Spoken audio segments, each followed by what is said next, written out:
Hi everyone, Release Fire here. So I'm going to be talking about the Days Gone ending, what it means, how it works, what the explanation is behind it all.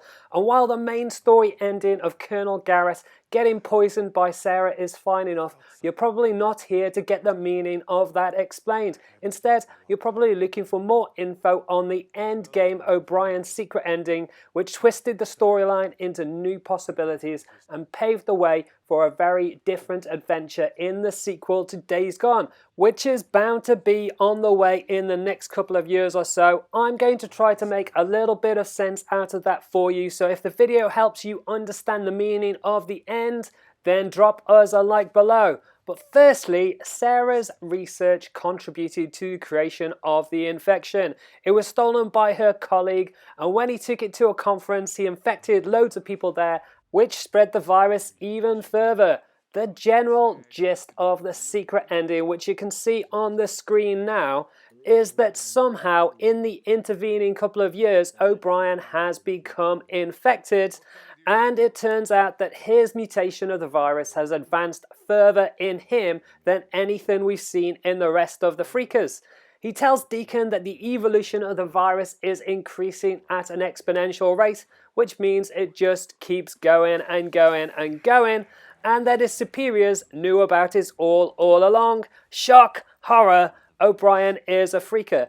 If that isn't bad enough, apparently the men above him are coming, and that there's nothing that Deacon or anyone else can do to stop them. What they plan to do when they arrive isn't really clear, but it's safe to assume that it won't be good, and that the motives are pretty unknown at this time. He also says that he's glad to see Deacon again. He warns him of the danger and says that he's sorry, which kind of means that in an advanced state of infection, people with the virus are still capable of emotional connection, empathy, and compassion. This should kind of give you a little bit of hope, but things still look pretty bleak for the future of humanity as we know it. However, it also leads to the question about all of the freakers that Deacon has put down throughout Days Gone. Would they have gone on to evolve into higher state infected like O'Brien, who talks, thinks, and appears to feel? If so, then what Deacon has done could be viewed as genocide from a certain perspective. If that happens to be the standpoint of O'Brien's superiors, then Deacon has got a lot of new, incredibly powerful enemies on his back. It also makes you wonder whether or not the men above O'Brien are infected or not. If they turn out to be infected, then it's possible that they'll want an end to the uninfected, including Deacon, Sarah, Boozer, and the rest of the characters that you've met in Days Gone. If they're not infected, then clearly they have a plan for those that are, and if they're coming for Deacon, then maybe they're looking for more guinea pigs to experiment on.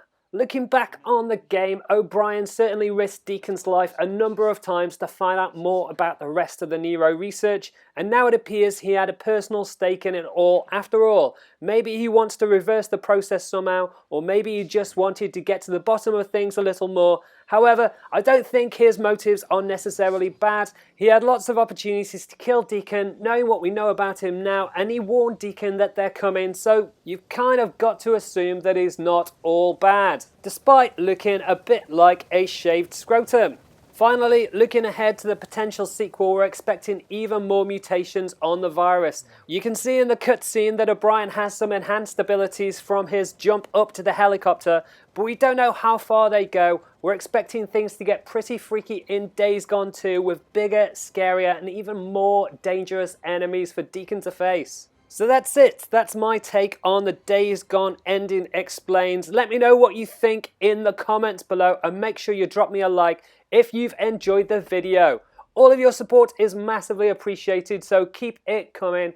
And you can follow us on Instagram at ReleaseFire if you want to keep up with all of our videos. You can also subscribe to the channel if you haven't already, with the links on the left hand side. And you can check out the merch in our shop with the links below that. You can also see the rest of our videos for Days Gone with the links on the right hand side. Like I said earlier, drop us a comment below, let us know what you think, and I will catch you next time.